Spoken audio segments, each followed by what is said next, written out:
Sialkot police ने डकैती और चोरी की वारदातों में मुलव्वस तौकीर उर्फ तेरा डकैत गैंग के सरगना समेत 3 अरकान को गिरफ्तार कर लिया। लाखों रुपए मालियाती माल मसरूका, रकम नकदी 2,50,000 रुपए, 4 मोटरसाइकिलें, 1 रिक्शा, 6 मोबाइल फोन्स और असलहा नाजायज़ बरामद।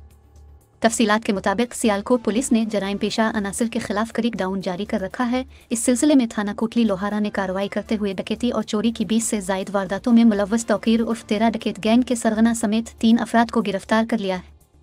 गिरफ्तार मुलजिमान की शनाख्त तौकीर उर्फ तेरा वलद मोहम्मद खालिद, शम्स इलियास उर्फ समा वलद मोहम्मद इलियास, शाहजेब वलद औरंगजेब से हुई। दौरान तफ्तीश मुलजिमान के कब्जे से लाखों रुपए मालियाती माल मसरूका, रकम नकदी 2,50,000 रुपए, 4 मोटरसाइकिलें, 1 रिक्शा, 6 मोबाइल फोन्स और वारदातों में इस्तेमाल होने वाला असलहा पिस्टल, मुतअद्दिद गोलियां बरामद हुई है। गिरफ्तार मुलजिमान से मजीद तफ्तीश जारी है।